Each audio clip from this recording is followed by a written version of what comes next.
Hi friends, welcome to my channel. If you're new here, I'm Zita, and on my channel I do DIYs and makeovers on a budget. And don't forget to follow me on Instagram, Facebook, and Pinterest at OakWell Home. So let's get started on today's DIYs and see what I've created. For this project, I have this piece of scrap wood here that I found in the wood bin of my local hardware store, and this welcome metal piece I found at a thrift store for, I don't know, $4 or $5. So friends, if you're looking for some free wood, don't forget to check out the wood bin at your local hardware store that they usually keep at the back corner.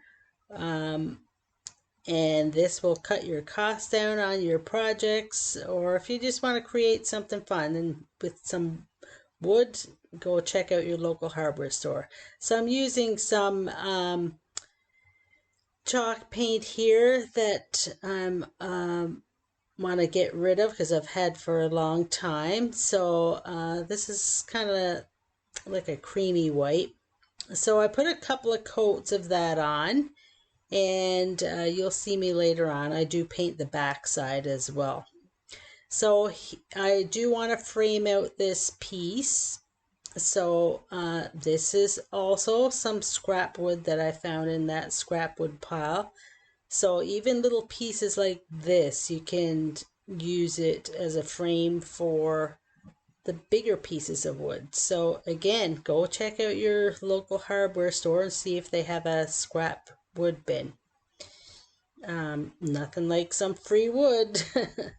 So what I'm doing here is I measured out the sizes that I need for the sides and the top. So I started out with measuring the sides first, because my top piece I want to make sure it's over the side pieces. So I want my top pieces of framed wood to go all the way to each end, and you'll see what I mean here coming up. So I did the same thing with the other side, and I did measure both sides of the wood, like marked both sides, because sometimes you never know if it's out, like, you know, a little bit. So I made sure I measured all the sides. So I got my two sides there, and I did the same thing with the top and the bottom pieces. I attached those two side pieces, then I attached my top piece, and I used this angled ruler there to make sure it's in the right spot, and then I took my pencil and marked it and then cut it. So I cut all those pieces, and once they were cut, I took out my sander here and gave them a sanding to make them nice and smooth.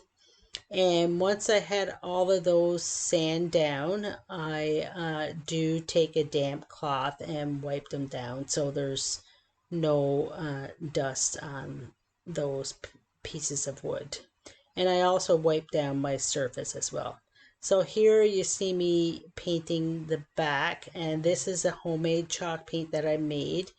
It's almost like a grayish beige or beigey gray, however you want to see it. What color do you see here? Do you see a beige, or do you see a gray, or do you see a beigey gray?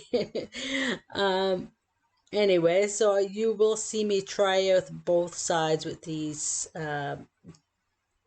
pieces of wood frame just to see what I want, and I do end up going with the white.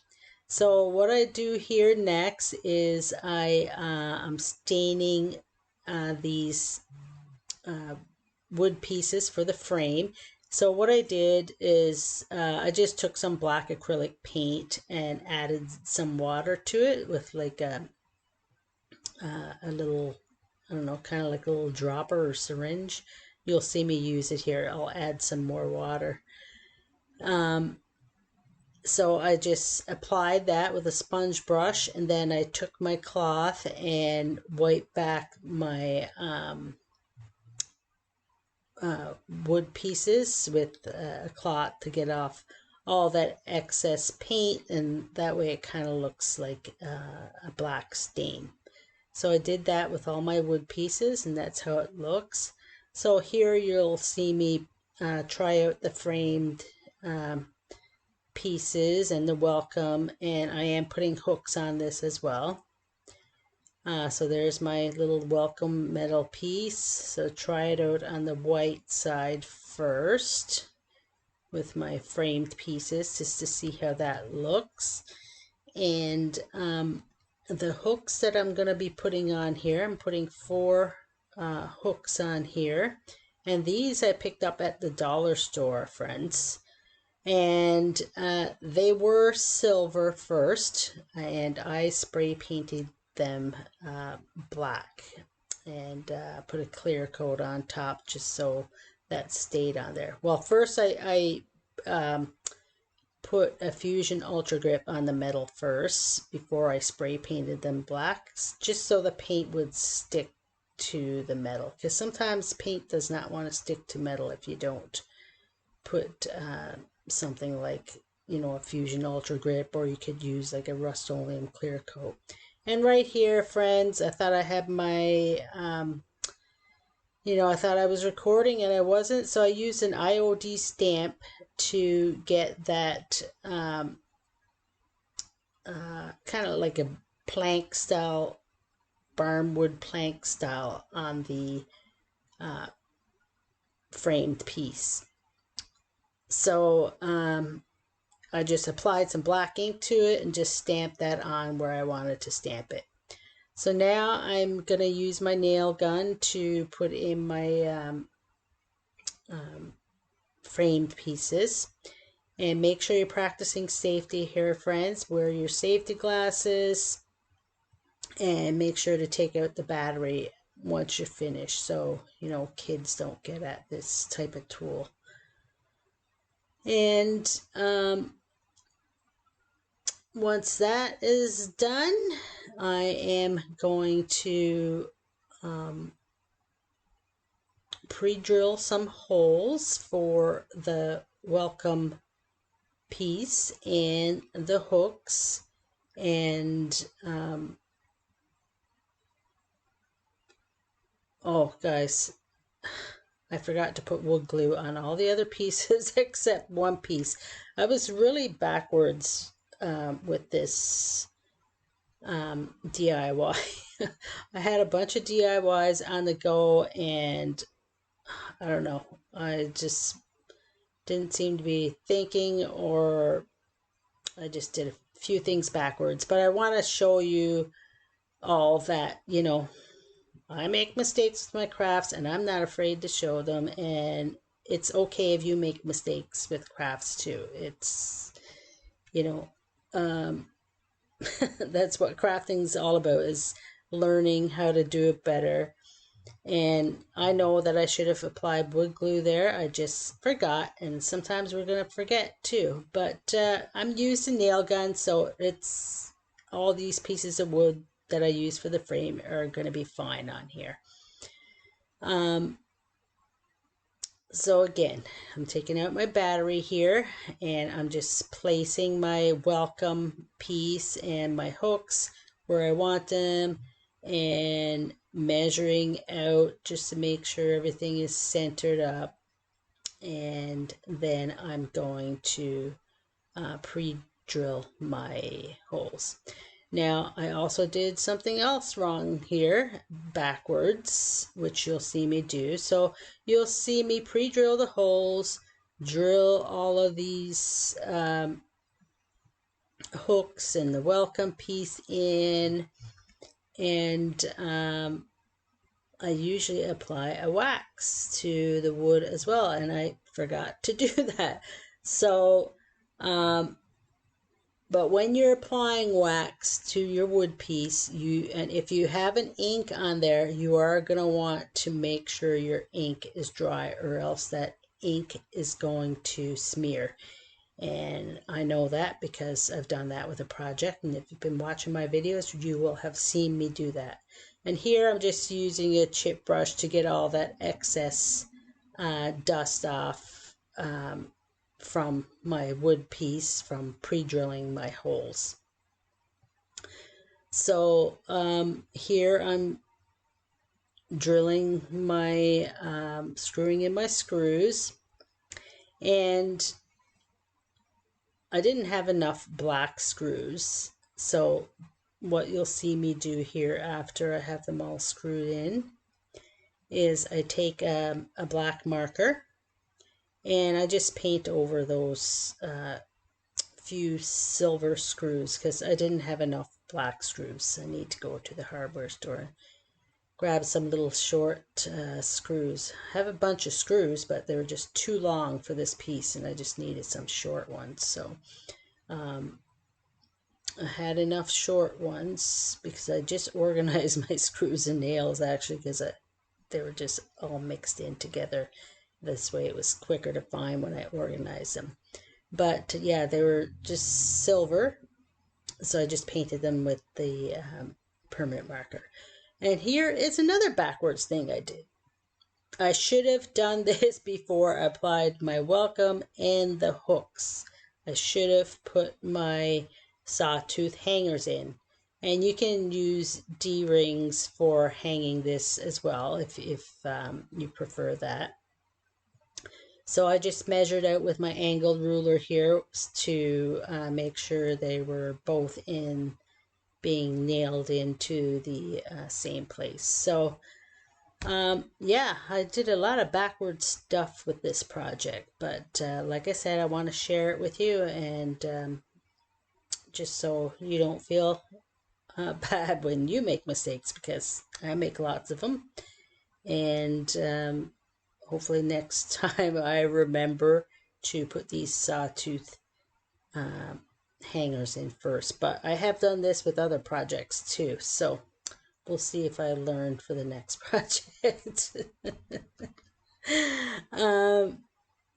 So there's where I just, put the black marker on the silver screws. So here is where I'm taking off the welcome piece to wax it up, but I just take that piece off and I just go around the hooks instead of taking those all out again because they didn't take up a lot of space. So I just wax it up, and this is the next day when this ink is dry.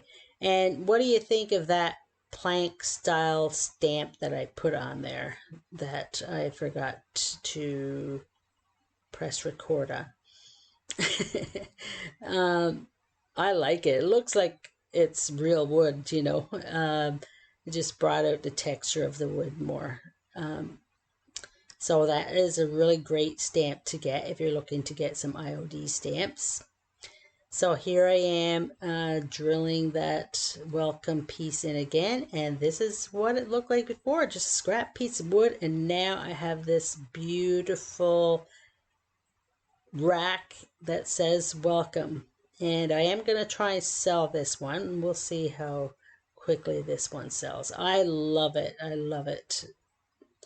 Let me know in the comments what you think of this one. So for the next DIY, I have this can that I painted up white here. And if you've seen my last video and a video from last year where I did some smashed cans, these are the cans that had the round bottoms that, I painted a whole bunch of cans, not realizing that, they've changed the bottoms on a lot of cans now where they're round. And I don't have a can opener to open those round ones. So if you guys know of what type of can opener will open those round bottoms, please let me know in the comments. So there I'm just making sure I have all the plies off my napkin, and these I got at the dollar store, so I was checking the napkin package there to make sure that they were only 2 ply. So because a lot of the dollar store napkins are only 2 ply, so and I have napkins from Ninny Napkins that are 3 ply. So you want to make sure you get all those plies off, or else your project's going to be messed up. It's going to bubble up. And I know that mistake because I've done that one too. And if you've watched my smash can videos from last year, you will see that I caught that with the bubble. I didn't get all the plies off. So this is another great idea for a can. So I thought I didn't throw those out, the ones that I painted last year with the round bottoms. I thought I'm gonna keep them and make another project. So the day has come where I'm making another project. So I'm just applying my Mod Podge all the way around the can, applying a little bit and then smoothing out my napkin. And I love how all those rings from the can are like showing through. I think that really gives the can some nice texture. What do you friends think of this napkin, this lemon napkin? I like it, and I like the yellow and the blue together. So here I'm taking off any excess napkin and cutting off the top, and then I'm going to Mod Podge the remainder of the top inside the can, and for the bottom I am just going to sand that off once the Mod Podge is dry. So you need to wait till your Mod Podge is dry before you sand off any excess napkin, or else it will rip because you know the Mod Podge is still wet. So this is after it's dry. I'm taking off any excess napkin there and just applying a little bit more Mod Podge there to make sure everything is attached down. And here I'm going to make a cover for the top of the can. So I'm going to make this into like a little canister, and you know, you could also use it as a vase too if you want. You know, you could put whatever you want inside this little canister. So this little wood round I got at the dollar store, and so I'm going to paint both sides with my homemade chalk paint. And if you haven't made homemade chalk paint, I'll leave that video in the description box. And I've made a lot of colored homemade chalk paints recently as well. If you've been watching my videos, you'll see that I made a beautiful green homemade chalk paint by combining a bunch of different green colors that turned out beautiful. So if you haven't seen those videos, go back and watch them. I've made a lot of great projects. So here I'm using a polyvine varnish in clear dead flat, so not going to get the glossy glow that you sometimes get from Mod Podge. This is going to dry flat, and it's a lot thinner than Mod Podge too. I kind of like this sometimes for a top coat. So once my little wood round is dry here with the paint, I'm going to put the Mod Podge on this, and the leftover napkin with the blue stripes, I'm going to put that on top, and that's going to tie in nicely with the rest of the can. So here I'm sanding off the excess on the bottom, and that's what it looks like. Doesn't it look nice? And I'm going to do the same thing with the little top cover there. Is sand all the excess off, and then I applied the top coat of Mod Podge. And once that Mod Podge is dry, I am going to take these had some little wood blocks there. These are from the dollar store as well. I had these little white beads too, but I went with the block because I thought the square block kind of went with the stripe, you know, instead of the round. Had more straighter edges.